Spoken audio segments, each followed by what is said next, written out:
Boa noite. Estamos chegando no nosso último momento dessa conferência que foi tão especial para mim. Espero que para os irmãos também. O privilégio é enorme poder estar aqui ensinando a palavra de Deus para os irmãos, especialmente nesse assunto que eu tanto amo, que acho tão especial. Decidi dedicar boa parte da minha vida a ele, né? E eu fico tão feliz de ver a igreja de vocês investindo nessa área. Falo para vocês, sem medo de errar, vocês têm absolutamente todo o material necessário para crescer, e eu espero que vocês possam continuar desenvolvendo bem, como já tenho feito.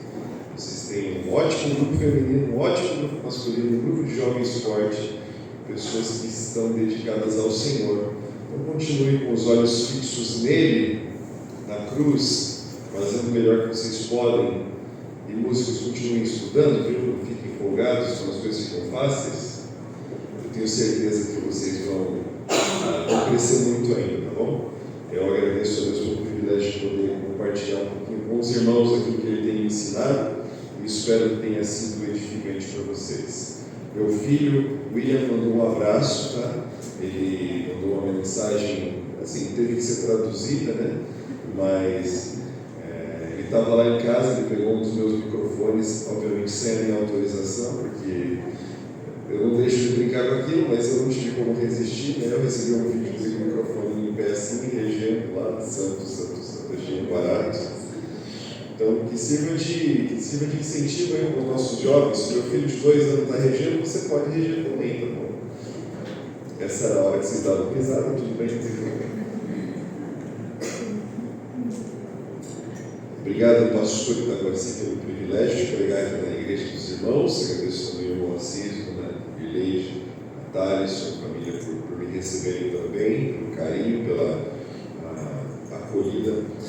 Espero que Deus permita que em breve esteja de volta com os irmãos. Não sei quando isso vai acontecer. Se vocês passarem lá por perto, como vai ser o caso do irmão Guilherme em março, eu espero que vocês se lembrem de mim e mandem uma mensagem, para pelo menos um cafezinho na minha casa vocês possam tomar.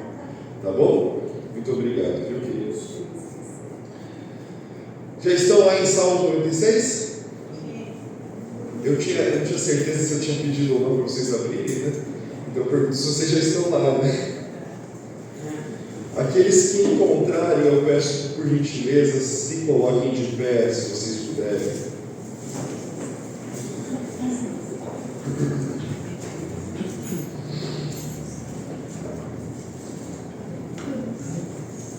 Salmo 96, Salmo de Davi.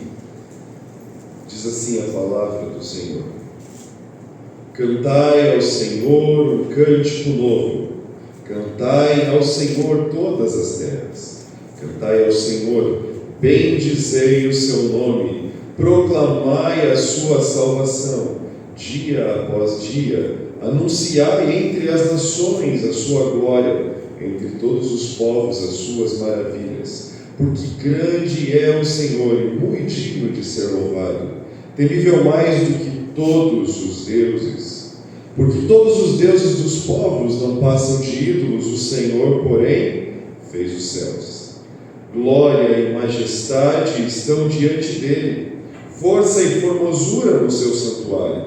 Tributai ao Senhor, ó família dos povos, tributai ao Senhor glória e força, tributai ao Senhor a glória devida ao seu nome, trazei oferendas e entrai nos seus átrios. Adorai o Senhor na beleza da sua santidade, tremei diante dele todas as terras. Dizei entre as nações: reina o Senhor. Ele firmou o mundo para que não se abale e julga os povos com equidade.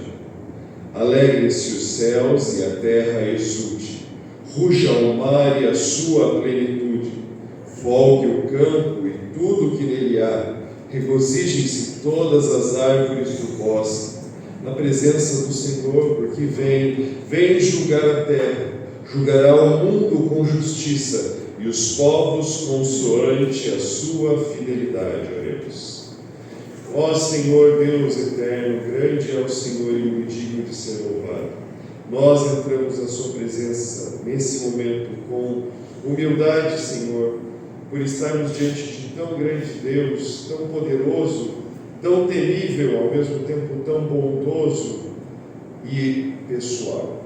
Nós agradecemos porque o Senhor se importa com cada um de nós, o Senhor sabe cada um dos nossos nomes, o Senhor sabe quantos cabelos tem na nossa cabeça.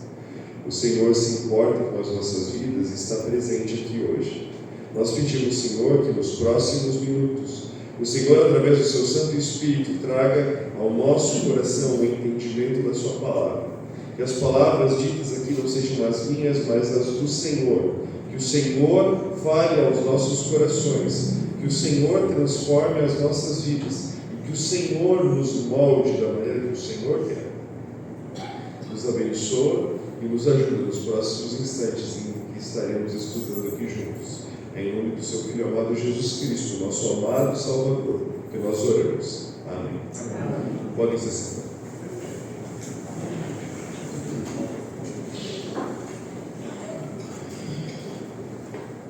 Nem todos os salmos foram escritos para a adoração coletiva do povo de Israel, mas muitos deles foram, sim.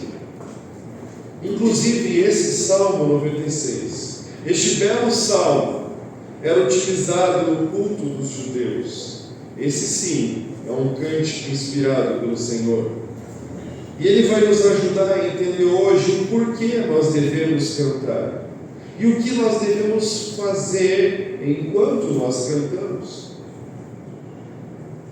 Originalmente escrito pelo rei Davi, na ocasião em que a Arca da Aliança foi trazida de volta a Jerusalém, anos após ter sido capturada pelos filisteus, até retornar para o seu lugar. Vocês se lembram da história? Por causa dos filhos de Eli, por causa do pecado, da falta de santidade, eles levaram a Arca da Aliança de maneira leviana por meio da guerra, e não só foram mortos, como também foram roubados. A Arca, porém, trouxe grande pestilência no meio dos filisteus, porque ela não pertencia àquele lugar. Depois ela foi trazida para uma cidade de Israel, e depois de muito tempo, o rei Davi a trouxe de volta para Jerusalém. E foi nesse contexto aqui em que esse salmo foi escrito. Davi estava muito feliz, muito alegre. E em 1 Crônicas 16, que é o contexto histórico desse salmo, ele registra esse culto que foi prestado ao Senhor. E no versículo 7 nós lemos que, abro aspas para o texto bíblico, naquele dia foi que Davi encarregou pela primeira vez a Asaf e a seus irmãos de celebrarem com hinos o Senhor. Olha que interessante. Os próximos versículos do contexto, até o verso 36 de 1 Crônicas 16, registram uma música que Davi compôs para essa ocasião. Aparentemente, depois desse culto de dedicação, Davi pegou essa música e rearranjou algumas outras músicas diferentes que o povo de Israel frequentemente usava na sua adoração coletiva. Porções da canção de 1 Crônicas 16 aparecem quase que palavra por palavra, né? No Salmo 105, no Salmo 106, e então no versículo 23 a 33 de 1 Crônicas 16 são quase idênticos a esse salmo aqui que nós acabamos de ler, o Salmo 96. O que também é muito interessante e instrutivo sobre esse salmo é que a sua tradução grega indica que ele também foi usado na dedicação do templo reconstruído, depois que os hebreus voltaram do exílio babilônico. Então a gente vê duas utilizações claras, diferentes, desse hino sendo entoado coletivamente pelo povo de Israel em celebração. Agora pense no contexto desses dois eventos. A dedicação do templo, a dedicação por Davi do tabernáculo, após a arca ter sido trazida de volta a Jerusalém, e na dedicação do segundo templo após o retorno do exílio. Em ambos os casos, faz sentido que esse salmo seja usado como expressão de louvor a Deus e a afirmação do reinado soberano de Deus sobre todas as coisas, particularmente sobre as nações pagãs e seus falsos deuses. Em termos de gênero, quando olhamos para o Salmo 96, vemos que ele é classificado pelos estudiosos do Saltério, ou o livro dos Salmos, como um hino. Um hino dentro do Saltério é uma canção de louvor em resposta à natureza de Deus, em resposta às obras de Deus. E nós podemos ver claramente o tipo de resposta à natureza e às obras de Deus na estrutura desse salmo aqui. Os versículos 1 a 3 são chamados para adorar o Senhor. Os versículos 4 a 6 descrevem os motivos da adoração e que marcam a primeira estrofe desse hino. Então, um padrão semelhante é usado na segunda estrofe, começando no versículo 7, e na terceira estrofe, começando no versículo 11. Em cada caso, a canção é uma expressão de adoração em resposta à verdade sobre Deus. Agora, entender a estrutura desse salmo vai nos ajudar a discernir por que Deus nos faria cantar um salmo como esse, ou qualquer outro salmo, ou de fato qualquer canção de adoração. Não existe dúvida, de que esse Salmo 96 é um chamado para cantar. De fato, Davi enfatiza isso, repetindo o chamado para cantar 3 vezes logo no início. Olha lá: cantai ao Senhor, cantai ao Senhor, cantai ao Senhor, cantai ao Senhor um novo cântico, cantai ao Senhor todas as terras, cantai ao Senhor, bendizei o seu nome. Nós vamos ver em alguns instantes essa frase cantai ao Senhor um novo cântico, o seu significado profundo. A gente já falou sobre isso um pouco hoje de manhã. Mas primeiro eu quero que você simplesmente perceba a natureza desse cantar no Salmo. O que é isso? O que nós estamos fazendo quando nós estamos cantando para o Senhor? Bem, Davi comunica algo da natureza de cantar com a forma que ele desenvolve as ideias desse salmo. Então a gente tem que olhar e apreciar e entender o que está sendo dito. O salmo inicia com 3 ordens para cantar, como eu já falei, 3 imperativos: cantai, cantai, cantai, seguido por 3 verbos que são dispostos paralelamente com as 3 ordens. Então nós temos cantai, cantai, cantai, depois bendizei, proclamai, anunciai. Davi está desenvolvendo o que significa cantar com esse conjunto de verbos adicionais. Cantar é bendizer o Senhor. Cantar é proclamar a sua salvação, demonstrar a sua salvação. Cantar é anunciar a sua glória.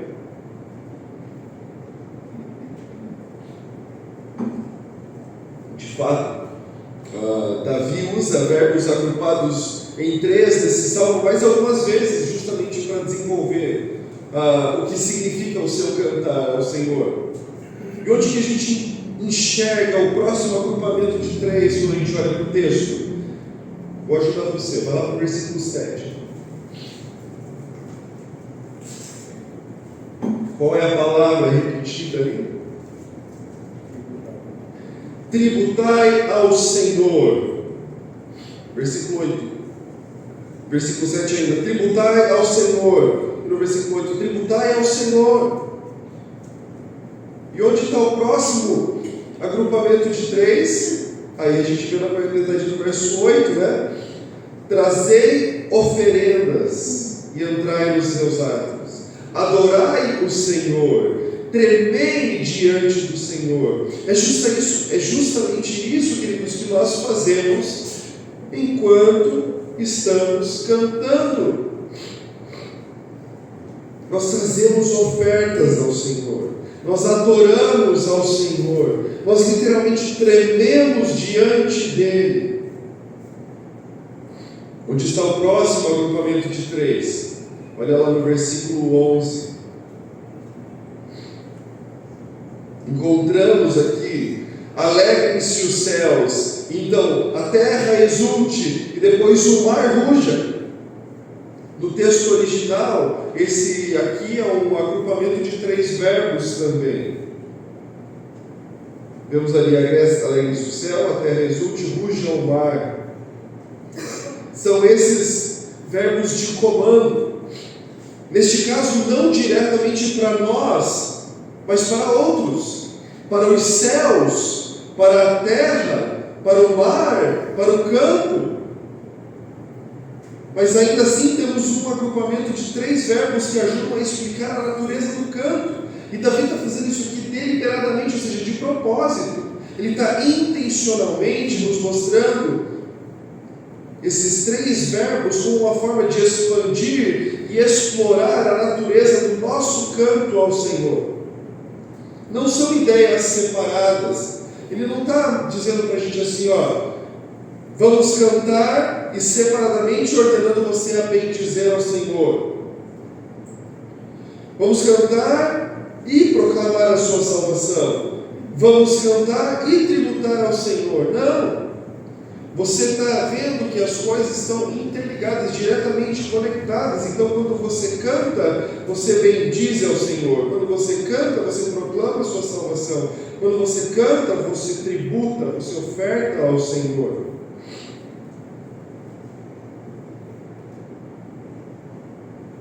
Quando nós cantamos, nós damos a Ele glória e força que são devidas ao Seu nome, nos alegramos, expressamos nossos corações, nos exaltamos nele. Em outras palavras, queridos, quando nós cantamos, nós não estamos fazendo apenas música. Nós não estamos fazendo apenas algo bonito e agradável, algo artístico, algo apreciável.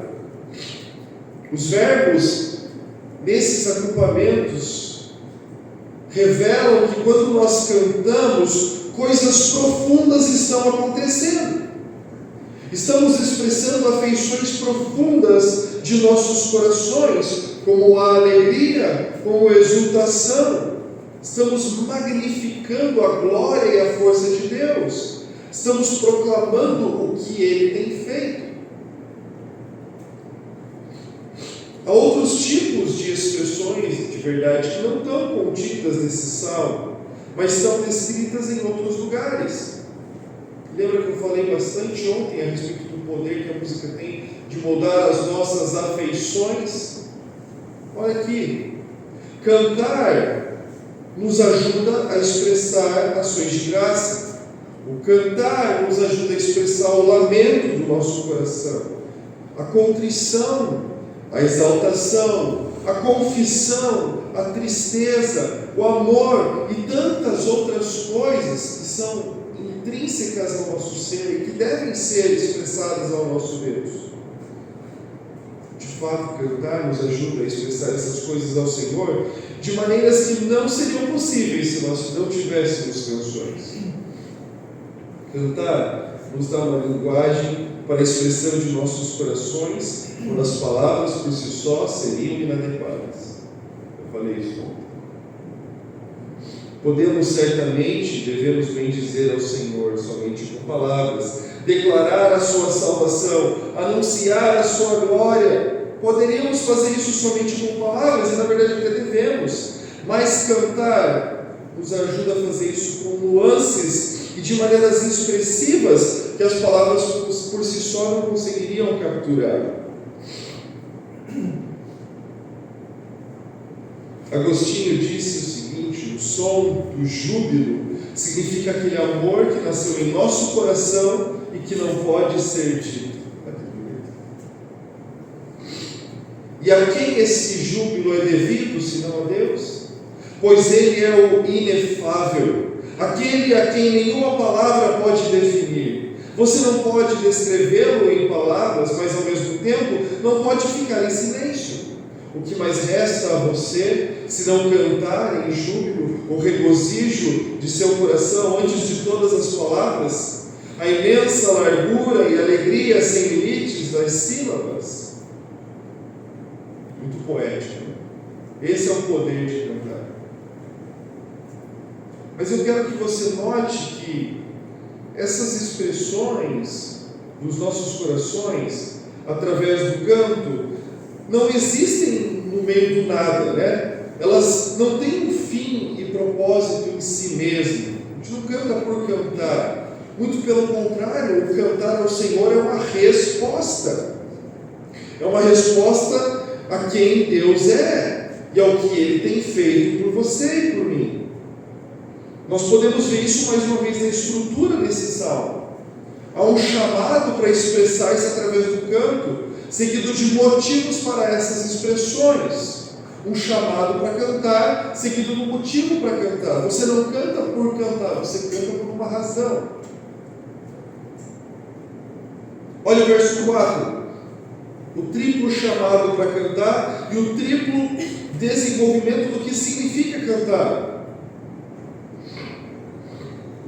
Lembra que cantar anteriormente, né? Porque grande é o Senhor e muito digno de ser louvado. Então no verso 5, porque todos os deuses dos povos não passam de ídolos. Então no verso 6, está implícito pois aqui, pois a glória e majestade estão diante dele. São 3 razões pelas quais nós cantamos. Agora olha o versículo 13, nós vemos a mesma coisa. Depois de um triplo chamado para cantar, nós encontramos mais motivos. Cantai, cantai, cantai, tributai, tributai, tributai. Aí no verso 13 diz: na presença do Senhor, porque vem julgar a terra. E novamente o porquê? Porque julgará o mundo com justiça e os povos consoante a sua fidelidade. Então, louvai ao Senhor porque Ele vem julgar, e porque Ele vem julgar o mundo com justiça. Olha como Ele desenvolve a progressão aqui. Este salmo, gente, é um bom hino. E sabe, a marca de um bom hino não é simplesmente uma expressão de emoção. Um bom hino nem é mesmo simplesmente uma expressão de emoção dirigida a Deus. Nem mesmo simplesmente uma recitação de fatos sobre Deus. Nem simplesmente uma coleção de declarações teológicas verdadeiras. Um bom hino é tanto expressão de uma afeição apropriada para o Senhor, quanto razões teológicas para essas expressões. Uma música que contém apenas descrições ou expressões de uma emoção pode facilmente se transformar num sentimentalismo. Mas, por outro lado, uma canção que apenas afirma declarações de fato teológico é contra todo o propósito de cantar. Afinal de contas, qual é o motivo afinal dessa nossa, senão a nossa expressar o nosso coração em resposta a essas verdades? Lembra que a gente precisa de uma adoração completa, uma adoração verdadeira, sim, mas ao mesmo tempo em espírito. Um bom hino evita ambos os extremos, expressando tanto a afeição do coração ao Senhor, quanto os motivos para essas afeições, assim como é apresentado aqui no Salmo 96. Um ótimo modelo. Então vamos lá. Quais são os motivos que Davi nos dá para cantar? Já que a gente observou essa estrutura aqui do Salmo 96. Em primeiro lugar, nós cantamos por causa da dignidade de Deus. Nós cantamos por causa da dignidade de Deus.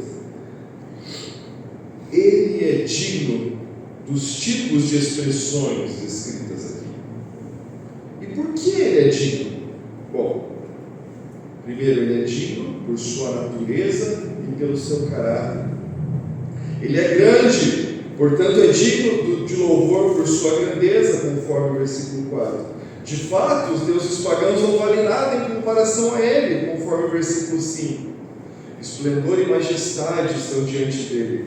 Força e beleza estão em seu santuário. Glória e força são devidos ao seu nome. Ele é justo e ele é fiel.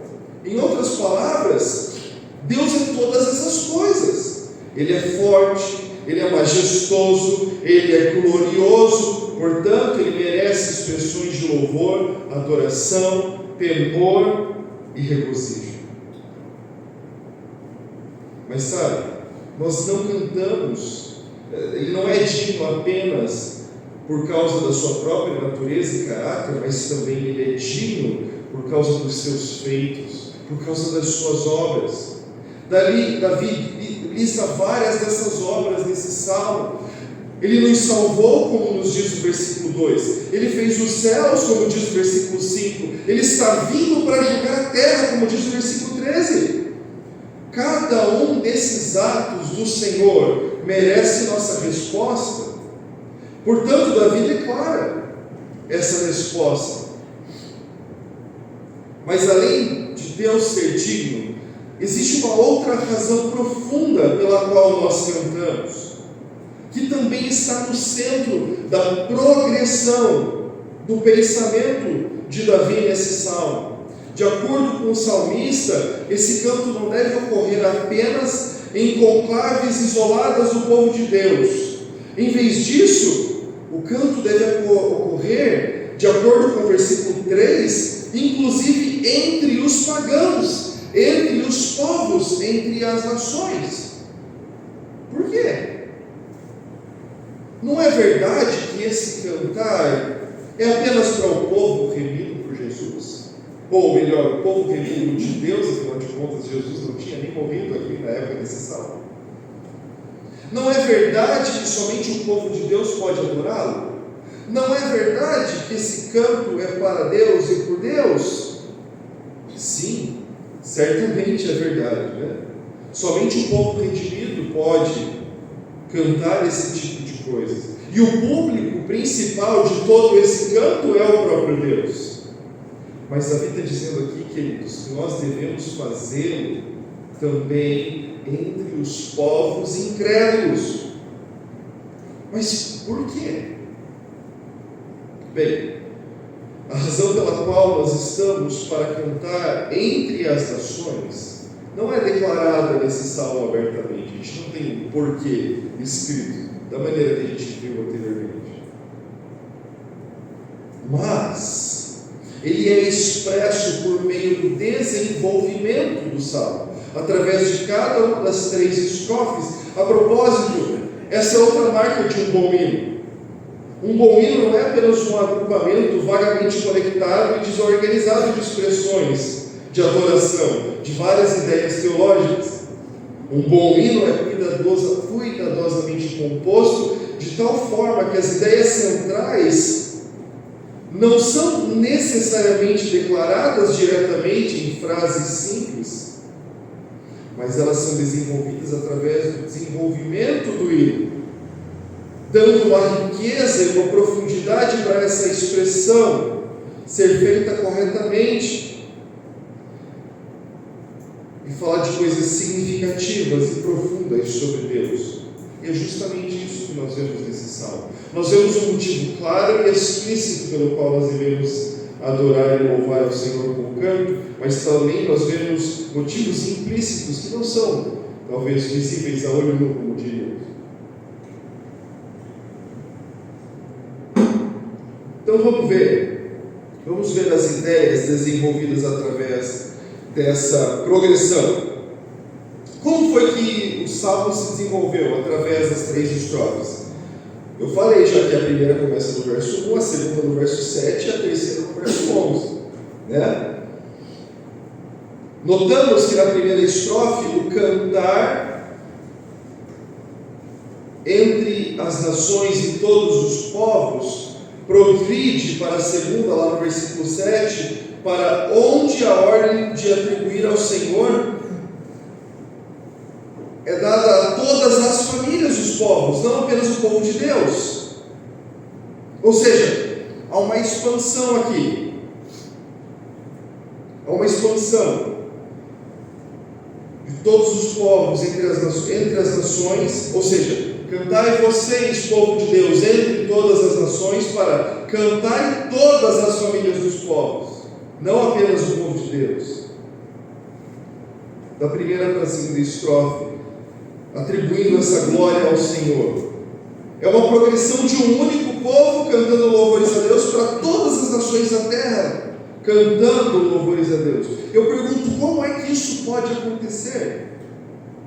Isso acontece porque enquanto o povo de Deus canta para Ele entre as nações, enquanto bendizemos ao Senhor, bendizemos o Seu nome, falamos da Sua salvação, declaramos a Sua glória, isso serve como um poderoso testemunho para as pessoas incrédulas do mundo. Aí nós chegamos para o nosso segundo ponto, nosso segundo motivo. Nós cantamos porque isso glorifica a Deus e é um poderoso testemunho. Isso leva as pessoas a se juntarem ao louvor. Veja, não há nada mais evangelístico do que a adoração centrada em Deus, no qual bendizemos o Seu nome, magnificamos a Sua glória, nos deleitamos, temos prazer no Seu esplendor e recontamos as Suas obras da criação e da salvação. Gente, isso é profundamente evangelístico. Observe que esse tipo de canto e de adoração é uma testemunha poderosa, sem mudar o que nós cantamos, ou como nós cantamos com o objetivo de atrair e apelar para os incrédulos. Você está entendendo a diferença? Nós não fazemos uma coisa para que eles venham até nós. Nós fazemos o que nós fazemos, do jeito que fazemos, como devemos fazer, para que eles vejam o tamanho do nosso Deus e o poder do nosso Deus. E eles vêm, eles ouvem. E a palavra pregada através da nossa música também convence do pecado, da justiça e do juízo. Não, queridos, não, nós não nos moldamos para agradar o mundo. Na verdade, essa música chama explicitamente os deuses pagãos de ídolos sem valor. Ídolos sem valor. Isso não soa muito sensível a quem ouve para mim, né? Hoje em dia a gente tem todo o tato, tem que se preocupar, tem que ter todo cuidado pela forma que a gente fala, né? Porque qualquer coisa vira processo. Mas nós não podemos guardar a verdade do Evangelho, nós não podemos esconder o tamanho do Deus que nós servimos, nós não podemos minimizar a glória do nosso Senhor, abrindo mão da sua santidade, do seu poder, da sua honra. O maior testemunho para um mundo incrédulo é quando nós recitamos fielmente as obras do Senhor em nossa adoração. E quando nós respondemos corretamente com nossos corações, expressando essas coisas verbalmente através do nosso canto. Hoje de manhã perguntaram a respeito do meu pai. Meu pai possui uma atitude pecaminosa que eu não posso aceitar. E eu fui questionado, inclusive pelas minhas irmãs. E eu deixei bem claro para ele, para elas e para todos que me perguntam, que eu amo meu pai, eu honro meu pai, porque é isso que a Bíblia me manda fazer. Mas eu de maneira nenhuma posso aceitar o pecado. E eu fui questionado, inclusive em alguns momentos foi até,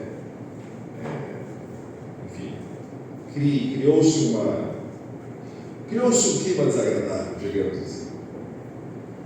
Mas quando tive a oportunidade de falar com algumas pessoas que questionaram a minha atitude, eu disse: se eu não for firme em relação à palavra, se eu não deixar claro que eu não aprovo, que eu não posso conviver com aquilo, que eu não posso compactuar com aquilo, e o relacionamento for perfeito e lindo, como se nada tivesse acontecendo, se ele tivesse todos os benefícios ainda aceitação e da minha comunhão com a minha família, entenda, não é que eu me peço ao meu pai de que meus filhos não é isso. Mas ele sabe que existem limitações. Se nada mudasse por causa do pecado dele, que motivo ele teria para se arrepender e voltar atrás? Se mesmo vivendo uma vida de pecado, afastado de Deus, ele tem todos os benefícios. Faz sentido para vocês? Quando nós não vivemos uma vida de santidade e o mundo pode viver do jeito que eles querem lá e aquilo que você vem recebidos e vão se sentir em casa, qual é o incentivo que as pessoas têm para abandonar os seus pecados? Isso aqui vai muito mais além do que música. A música é uma parte, um aspecto. Mas nós precisamos, queridos, ter vidas cristãs piedosas, santificadas, separadas para o Senhor. E isso fica muito claro aquilo que Davi quer dizer, com cantai entre os povos. Nós não mudamos o nosso canto para agradar os povos. Nós cantamos o nosso canto entre os povos para que eles possam ver a beleza do Deus que nós servimos. E com isso, se arrependerem dos seus maus caminhos, se converterem. Nós não ficamos ensinando eles o porquê eles devem fazer, o porquê não devem fazer. Não, a gente simplesmente faz. Nós testemunhamos com a nossa vida.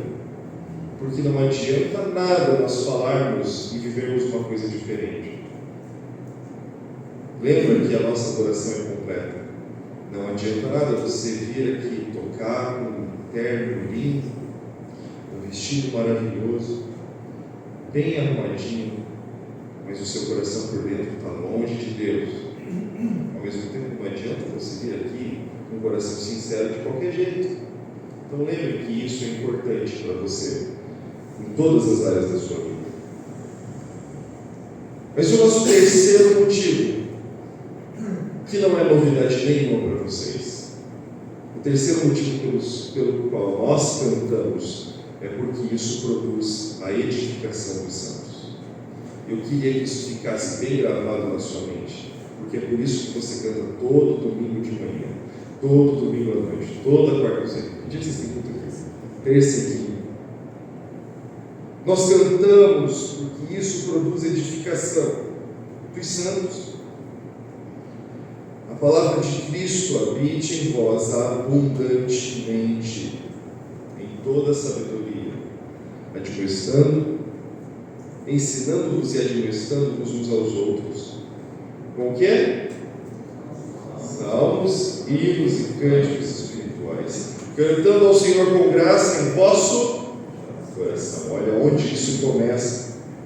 Gente, o nosso canto congregacional é uma ordem. Então assim, talvez você não seja o maior fã de cantar do mundo, talvez você não tenha a voz mais lírica do mundo, talvez você não tenha a voz mais afinada do mundo, mas sabe do que isso impede você de cantar?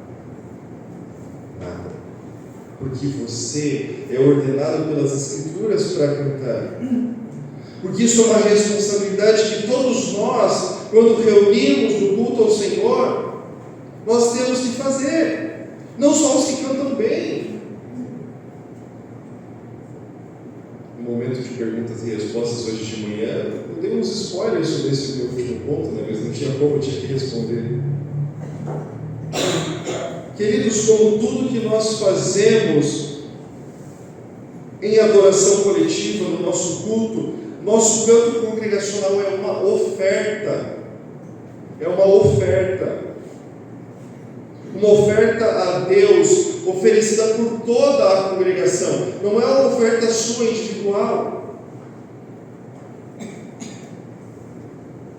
É uma oferta oferecida por toda a nossa igreja. E se o nosso canto congregacional é uma oferta, se nós temos a responsabilidade de fazê-lo, ele deve ser feito da maneira como o Senhor quer, segundo os princípios que ele deixou na sua palavra. A gente falou vários deles nesses dias. Regido pelas Escrituras e com uma atitude que ele exige de nós. Quando nós entendemos que de fato o nosso louvor coletivo é uma oferta, irmãos, que nós estamos entregando juntos ao Senhor algo muito importante, isso vai influenciar a nossa atitude, vai influenciar muito. Sabe por quê? Você vai vir aqui para a igreja para entregar e não para receber. Compreender que o nosso louvor em adoração a Deus é uma oferta, nos faz entender que nós temos uma parte fundamental dessa oferta total da nossa congregação. E se formos honestos e sinceros, nós não vamos querer estragar a oferta dos nossos irmãos por causa da nossa atitude de ingratidão, por causa da nossa insatisfação, por causa do nosso despreparo. Para que a gente ensine, para que a gente admoeste uns aos outros com salmos, hinos e cânticos espirituais, é necessário que a palavra de Cristo habite em nós ricamente, abundantemente, que haja gratidão em nosso coração.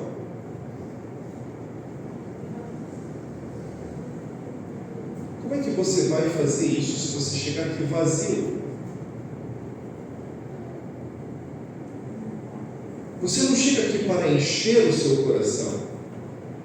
Você chega aqui para transbordar o que está no seu coração, com aquele que está do seu lado, com aquele que está na sua frente. E todos juntos entregar isso ao Senhor. A frase vosso coração sugere que os adoradores devem fazer tudo o que puderem para garantir que eles não estão apenas prestando uma homenagem a Deus quando cantam juntos. A música congregacional é caracterizada por uma participação ativa. Paulo afirmou claramente que os colossenses deveriam ensinar a admoestar uns aos outros com os cânticos. De fato, o apóstolo não sugeriu em nenhum lugar que os reunidos para adoração fossem uma audiência. Muito pelo contrário, são peças ativas nesse processo. Robert Weber disse o seguinte, de forma bastante memorável e enfática: adorar é um verbo, não é algo feito a nós ou para nós, mas por nós. Ó, irmãos, que as palavras de Isaías nunca se cumpram no nosso meio. Este povo se apresenta perto de mim com a boca e me honra com os seus lábios, mas o seu coração está longe de mim. Nós cantamos, queridos, por causa da dignidade de Deus. Nós cantamos por causa da glória de Deus. Nós cantamos para a edificação do povo de Deus.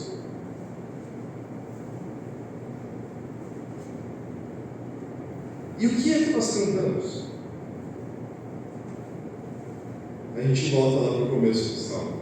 Primeiro versículo, sabe o quê? Cantai ao Senhor um cântico novo. Esse cântico novo, querido, está diretamente conectado ao propósito central e à mensagem desse salmo. A expressão cântico novo aparece outras 5 vezes nos salmos e uma vez em Isaías. A gente leu todas elas hoje de manhã. Cada uma é um tipo de expressão semelhante que nós vemos aqui, um chamado para cantar ao Senhor um novo cântico. A frase também aparece no Novo Testamento, como nós estudamos, lá em Apocalipse, no capítulo 5. E essa aqui é a visão de João, da adoração celestial quando o Senhor vem. O capítulo 4 de Apocalipse descreve os anjos que cercam o trono e nos dá 2 canções que os anjos estão cantando. Uma delas é Santo, Santo, Santo é o Senhor Deus Todo-Poderoso. A outra é Tu és digno, Senhor Deus.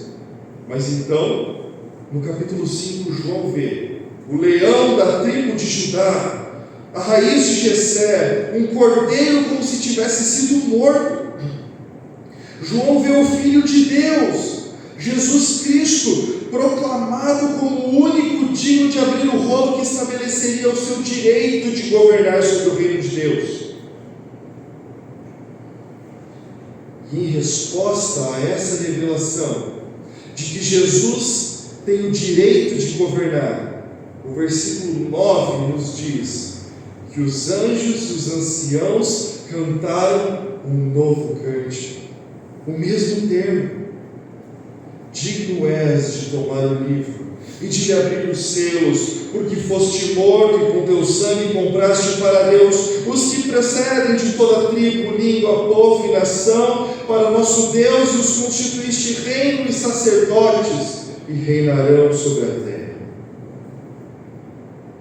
Veja, queridos, como esse cântico novo está em resposta direta à obra consumada de Cristo na cruz e à sua dignidade de governar, depois que Ele vier novamente para julgar a terra. Esse é um cântico dos remidos, dos redimidos por Cristo. Na verdade, quando esse cântico aparece novamente, em Apocalipse 14:3, ele diz que ninguém poderia aprender esse cântico, exceto aqueles que haviam sido remidos da terra.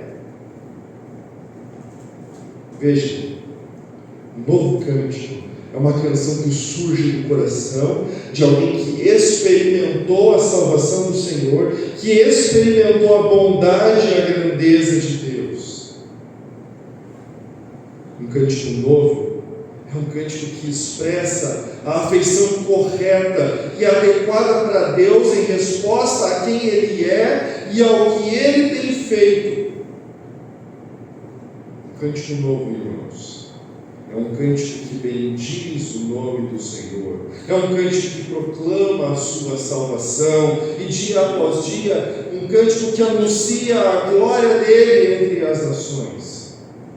Um cântico novo é um cântico que nos molda, é um cântico que nos forma, moldando nossas mentes, nossos corações, de tal forma que não podemos deixar de afirmar e adorar o Senhor e cantar que o Senhor reina. Não tem como você não responder a esse Deus. Sim, Ele firmou o mundo para que não se abale. Sim, Ele julgará a terra com equidade. Esses são os tipos de qualidades, os tipos de atributos, as características pelas quais nós precisamos julgar as nossas músicas. Por isso que nós precisamos discernir, a partir dos atributos e características do nosso Deus, se elas são de fato apropriadas para o seu louvor e para a nossa edificação. E se nós entendemos como é expresso e modelado aqui no Salmo 96, o porquê nós cantamos e como são boas músicas, canções que nos ajudam a expressar essa afeição correta ao Senhor, e canções que realmente nos formam e nos moldam essas expressões dentro de nós, esse sentimento certamente afetará a forma como você escolhe o que você vai cantar na sua adoração moderna hoje. Não só a música que você usa aqui na igreja, mas também a música que você ouve e consome na sua casa.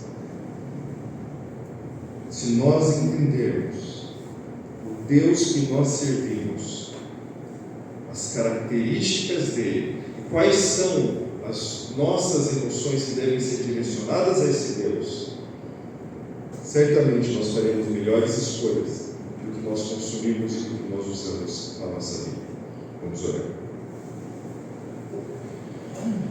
Pai amado e bendito, obrigado, Senhor, porque o Senhor nos trouxe até aqui. Obrigado, Senhor, porque o Senhor nos conduziu com um braço forte, o Senhor nos sustentou até esse último momento. Pai, eu agradeço o privilégio que nós temos de estudar a Sua Palavra. É tão maravilhoso ver a glória do Senhor descrita nesse salmo, uma canção escrita e cantada ao Senhor. Deus, o meu pedido hoje é que o Senhor abençoe ricamente a Igreja Batista Maranata, que o Senhor edifique cada um desses irmãos. Senhor, que o Senhor prospere os desejos deles de agradar ao Senhor com as suas vidas, em especial com sua música. Motiva, encoraja, dirige cada um deles. Ajuda os irmãos que estão participando ativamente do ministério musical. Cuida das lideranças. Não permita, Senhor, que eles pensem de si mais do que convém. Guarda eles das armadilhas de Satanás. Os protege dos dardos inflamados do inimigo. Ajuda-os a liderar bem a tua congregação. Ajuda, Senhor, o nosso povo a vir preparado, domingo após domingo, para transbordar a glória e majestade desse Rei Supremo que nós servimos. Que o nosso canto, Senhor, seja vivo. Que o nosso canto, Senhor, seja rico. Que o nosso canto, Senhor, seja espiritual. E que assim a nossa oferta chegue ao seu trono de graça, como aroma suave, e seja recebida. Pai, dá uma noite de descanso para esses irmãos, renova as suas forças e energias para trabalhar, e que amanhã eles possam viver para a sua glória, onde quer que eles estejam, proclamando e cantando entre as nações, que digno é o Senhor de ser louvado. Em nome de Jesus Cristo, nosso Salvador.